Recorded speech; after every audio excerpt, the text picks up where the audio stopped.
Yes, people, welcome back to the 1894. I'm Hugh. I've got Dara here with me as always for this Dortmund versus City review. We're through to the Champions League semi-finals for the first time in 6 years, and what an exciting time it is to be blue. We're going to break it down and talk about our thoughts and opinions. Let's get right into it. Okay, so the first thing we want to talk about is the first half from last night's game. It was a tough watch, I think it's fair to say. We had so much ball, but we were really lacking creativity. Dara, what were your thoughts on that first half? It was very stagnant, we weren't playing with much heart. I thought Bruyne was the only one doing anything. He was trying to make everything happen at the same time. No one was giving anything else. Mara was pretty anonymous out on the right side because we were focusing everything through the middle or down the left. He didn't really get a sniff. But, there must have been something said at half time where they came out and they realised we can't let this slip. We have to go out here and play our best football. And they gelled and they came out completely different team in the second half. I kind of felt that first half was almost deja vu of what we saw on the weekend against Leeds. We had so much ball, but we were not clinical in front of goal. I would almost compare it as well to Bayern against PSG the previous night. They had so much ball, but they're really lacking creativity. You said yourself a second ago, De Bruyne was essentially the workhorse of our team. Anything that was happening was coming through him, even though his set pieces were a bit below par. But his overall contribution to the game was phenomenal. But we went in at halftime 1-0 down. Bellingham probably got a very deserved goal considering what happened to him last week. And it was a very good goal, by the way, as well. Possibly maybe a few players falling asleep. What were your thoughts on Bellingham's goal? Oh, it was an unreal goal. He was, I thought he was brilliant last night. He doesn't stop running. He reminds me a bit of Bernardo Silva with the energy he has. But he's a bit of everything. And I'd hate to play against him again, to be honest. He's superb. But the goal itself, I felt Gundogan fell a bit asleep when it came to marking him. It wasn't just Gundogan himself, but Rodri was doing his job around it. It was just, he shouldn't be left open. Nobody should be left with that much space on the edge of the box. There's nothing Ederson could have done. It's a great goal, and it was deserved for the first 15 minutes. They definitely deserved to 1-0 up because every time they went forward, they looked like they were going to score. Yeah, absolutely. They did look far more threatening, even without Haaland really on top form. He went 180 minutes against City in the past week and only had one shot on goal. So I think that is actually a testament to Diaz and Stones. Even though there was some shaky moments, they managed to keep one of the hottest young prospects in Europe at bay from scoring. City are the only team in Europe on the Champions League that Haaland has never scored against. I think that's an absolutely fantastic stat. But on that first half, at halftime, we were obviously doing a live watch along, and myself and yourself were sitting here quite down in the dumps, and I think we had every right to be, because it was kind of reminiscent of previous years. We have this 2-1 lead going into the game, and then we let it slip within the first 15 minutes, and all of a sudden it's halftime, you're 1-0 down, and you're facing exiting the competition once again. Did you think, like, looking back on it now, it's fine to say as a team that's through, but I think it's fair to say we did think, this is deja vu. It's so typical City. It's happened again. Yeah, honestly, we were staring down the barrel of not being in the competition again, and it's the same story. We can't hold out for 15 minutes without conceding. It was the same at Tottenham at home a few years ago. Liverpool at home, we held them out for a while, but it didn't matter because we went out again. It just felt the same again and again and again, and it happened last night. And like, you'll see it in our stream, our energy kind of dropped for a while, but that second half, it wasn't just City that came out rejuvenated. I think we actually came out with a weird sense of belief at halftime. Yeah. And we ended up, it was rightly found belief as well, because we know what happened. Yeah, for sure. Okay, so the second half, we came out, as Dara said, with a newfound belief. We firmly believed that we could do this. It was just a case of what did Pep say at halftime? Was it going to be enough to spur them on? Were we going to fall into this trap once again of letting our heads drop and it doesn't go against us in the Champions League? What did you think when we were coming out for the second half and when the first ball was kicked? What was your thoughts? I think from the minute go, from the word go, it was a new City. We came out with an extra bit of belief. We're playing with heart, playing with passion. Like a few people in the stream said, we were playing with passion. It was noticeable straight away. Mm-hmm. And we got off a bit lucky, I think, personally. I'm not sure about you, but me personally, I think the penalty was very soft. Come off his head onto his arm, but you need that bit of luck to get through, and I don't care. So, yeah, it was, once that penalty went in, the game opened up a lot more and we could play our game. Yeah, on that penalty, it probably was, there's definitely an argument for, it was Can, wasn't it? It was Emre Can. The ball, he headed the ball onto his arm. The ref deemed it a penalty. And at that stage, we're thinking, yes, we have a penalty. This is a lifeline to get back into the tie. But also, our track record with penalties, especially in the big games, isn't the best. Mahrez, who I believe last time he took a penalty was for City, was in Anfield, the one he skied over the bar, that still lives long in the memories of City fans. who remember that day. So he steps up for it, and we're thinking, this is 50-50, really. You know, has he got the ball? And he sticks in the back of the net. All credit to Riyad Mahrez. He brought us back into the game. And I think from there on, we saw a newfound City team, a new sense of passion and character. The fight was unbelievable. We didn't let it slip. From 1 to 11, every man on the pitch.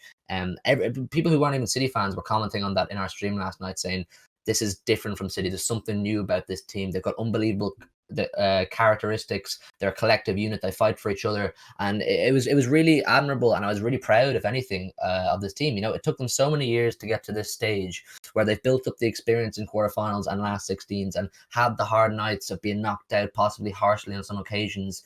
Dara, what did you think of the overall characteristics of the team, the mindset? I found it quite different to previous years. It was completely different. I don't know what it is anymore. Like, I don't know. You can't just put it down to a good backline now. Everything has changed. We're a completely different beast when it comes to mentality wise, and it showed last night. It showed in that second half. We came out and we were completely different. But there's just on the Mahrez thing you said.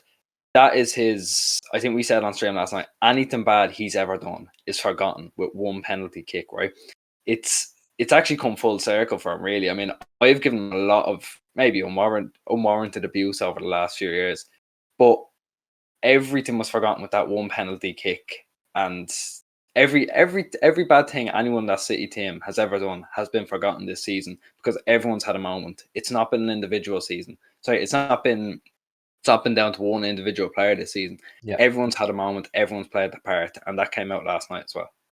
Yeah, that's actually a really, really good point. Everyone has had a moment or two where you kind of go, "Oh, that's a bit shaky." You know, even the most solid of players, Ruben Diaz, Rodri, they all have their moments. But what I find, just to talk on the kind of character of the team once again, is that when someone does have a moment like that, the whole team doesn't let that moment affect that player. They all get behind that player and assure him that we're going to get through this together, and we're still fighting for the same cause.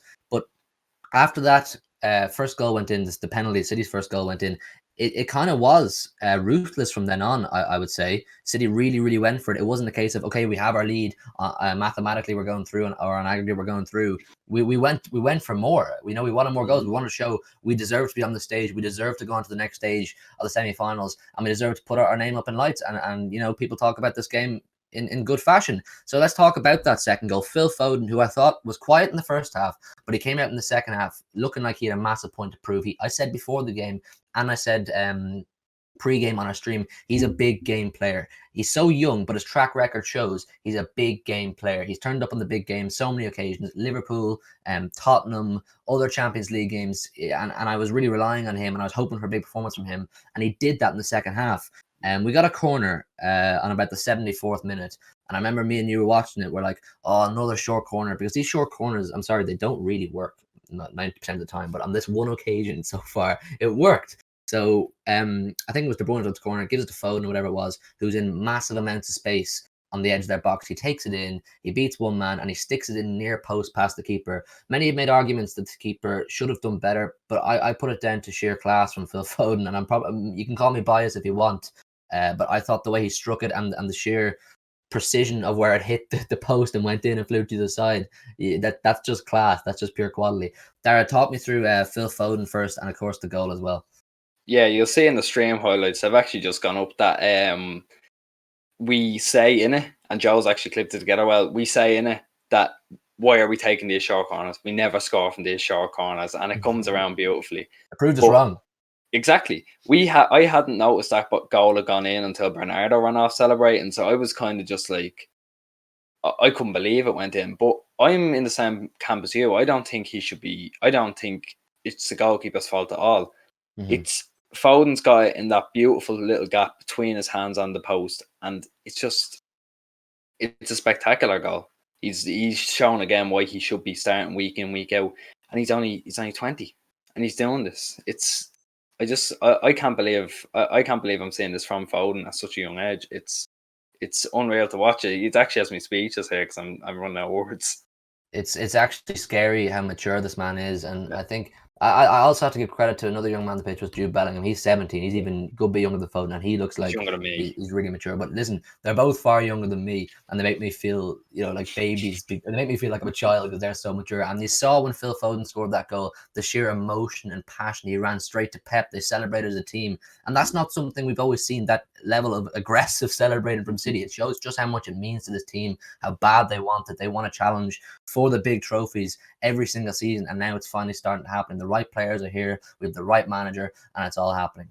Yeah. So we went on to win the game 2-1. Okay, so the player ratings, some pretty interesting ratings here. I think the first one we need to point out is Zinchenko. He was brought in following a drop in performances or a drop in level of performances from Cancelo. He came in left back, and I think we said, and maybe in a recent podcast or something, every time he's been on the pitch, Zinchenko, he has, performed at least a 7 out of 10, and that's all you can ask for him. He's a fantastic servant to the club, and we have given him a 9. What do you think on giving Zinchenko a 9, and what do you think of him last night? It was well deserved. He was running. He ran his socks off. He was everywhere. He was tacking up the left, as I said in the first half. That was our main outlet. He was our main outlet on the left hand side in that half. And both going forward and coming back, he was brilliant. He probably had an argument for man of the match, but the performances were just such high quality that we didn't give it to him. Yeah, exactly. There were so many fantastic performers last night who contributed to the overall thing. Zinchenko, he had a tough night because, particularly in the first half, it was kind of wave after wave of really good Dortmund attack. I said in the stream as well that every time Dortmund went forward, there was this fear that they would possibly score. But the next player I want to speak about is Gundo. We gave Gundo a 9 because even though he maybe, he wasn't as in the spotlight as he has been in recent months, but his overall contribution to the game was fantastic. So we gave him a 9 for that. I thought he linked the play really well. He showed real good maturity. He showed like he's a real senior member of this team. His leadership qualities are really good. And I think he get man of the match off one of the TV broadcasters last night. Yeah, he got the UEFA Champions League won the match. Exactly. What a performance from him. And of course, he went back to his old club in Dortmund, and that's never the easiest thing to do. And he obviously likes that club. He was happy there, and he's just knocked them out of Europe. But he put in a really, really professional, comprehensive performance. What did you think of him? Me personally, I thought he would have been man of the match. He was he ran everything. Obviously, Bruyne was playing a bit further forward, so he had to be the man in the middle that distributed everything going forward, and even playing it back to Rodri. Everything ran through him, and the reason we've given him a 9, I think, is because the first half is a bit lackluster and nothing really came through him. But that second half, it was unbelievable. Everything ran through him. He was playing balls left, right, centre. I thought he was outstanding yesterday. He was. And on our player ratings, you'll probably see on screen now, we gave 2 players a 10.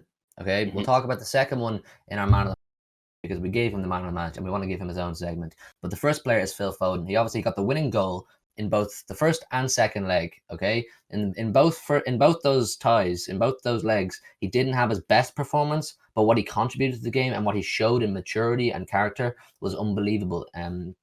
A little stat for you now. Stockport Iniesta now has the same amount of goals in a Champions League quarterfinal. You can stop turning away. This is a cool stat. The Stockport Iniesta has the same amount of goals in a Champions League quarterfinal as the actual Iniesta.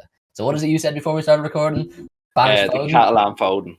The Catalan Foden. He was absolutely phenomenal last night, and this boy has got a fantastic career ahead of him, and I have no doubt he's going to lead City to plenty of trophies. By the time he's 24, he's going to be a senior member of this team just for being around for so long and having contributed so much. So Phil Foden is definitely worth a 10, based purely on his maturity, and obviously the goals as well do help in getting that rating. Okay, so you're probably wondering why I didn't talk about our second number 10 rating. It's because we wanted to give him his own segment as the man of the match. You'll see the star beside his name in the player ratings there. It's Kevin De Bruyne, okay? He was absolutely fantastic last night. People who weren't City fans, who are usually like, oh, maybe he's overrated, he's not as good as X player. Last night, I've never seen a player work so hard in the pitch as Kevin De Bruyne. Yes, his set pieces, his corners weren't the best as we've seen, but what he contributed to the overall game through sheer work rate, passion, drive. He's just signed a new contract at the club. He wants to be here and he wants to lead this team to success. He is a leader. He is a captain, and he was absolutely fantastic last night. Darrett, just tell me how fantastic he was. Talk to me. I've always been quiet on this opinion because I think it's rather a hot take, right?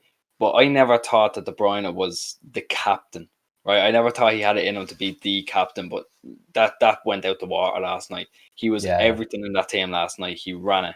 And the passion he showed from, like, even when no one else was doing anything in that first half, he was the only one doing anything, and everyone noticed it. he was the general in that first half, and everything ran through him, and he's the only person creating things. And I wouldn't say it was just Pep at halftime. I'd say it was a mix of Pep, Kevin, and Fernandinho all giving them a bollocking at halftime. I'd say he was definitely involved in it, and it made them come out and play better. Yeah, 100%. He really breeds a new lease of life into this team when the chips are down. You can tell he's really, really growing into this captain's role. And whenever Fernandinho does leave, whether it's this summer or the following year, whatever it is, Kevin De Bruyne is 100% going to be the club captain. He's really taking it by the scruff of the neck, and he wants to drive this team and lead this team to success. He wants to leave a legacy behind as one of the greatest, if not the greatest player at Man City Football Club. And he's more than capable of doing so. And last night it really, really highlighted that. So congratulations to him. I don't know how much it means to him, but he's our man of the match. So means star everything beside his name. Congratulations to Bruyne. Absolutely fantastic. And I really, really hope he can continue that vein of form in the Champions League in the next stage. Of course, in domestic competitions, and hopefully wrap the league soon. So he is our man of the match, Kevin De Bruyne. Let us know what you think as well. Okay, so that is our, I suppose, review of the game, our thoughts on certain players, the first half, the second half, but we're now through. The summary is we're through. We're through the semi-final for the first time in 6 years. 2016 was the last time we played Real Madrid. We lost 1-0 on aggregate, so this is a new chance. We're playing Mbappe, we're playing Neymar. It's going to be, from definitely a neutral's perspective, an unbelievable spectacle. There's so many quality players in show. I'm really looking forward to it. I know we're going to do previews and podcasts on it. There's plenty of content to be made from this City PSG tie. But just quickly, how do you feel initially about the prospect of facing Mbappe and Neymar and this PSG team under Poch? They know each other well, Pep and Poch. Honestly, okay, I can't see why we don't beat them. The shaky at the back. There are only two outlets on Neymar and Mbappe. I think if they fall a bit short, the rest of the team fall a bit short. It could be a case of outscoring them, but we've got the quality to outscore them. And in my opinion, Dortmund are definitely set up better at the back than Paris. Yeah, for sure. Well, listen, that's our short synopsis on how we feel about playing PSG, but we're going to wrap it up there. Do leave a like on the video if you enjoyed it. We're trying out a new style of making previews and reviews, and we want to know what you think. Leave a comment down below on what you thought of the game. If you're a City fan, you'll obviously have really enjoyed it. If you're not, tell us if you enjoyed it as a neutral. Subscribe if you're new. We're still on the road to 200, and we've also got stream highlights from last night's watch along on the channel now. So if you can't make it to any of our watch alongs from now on, definitely for the big games, we'll be doing stream highlights, so you can just have a look at them. It's a much shorter, condensed version of what we had to say last night. So thanks a million for watching, and we will see you for the FA Cup semi-final against Chelsea in the weekend. Peace.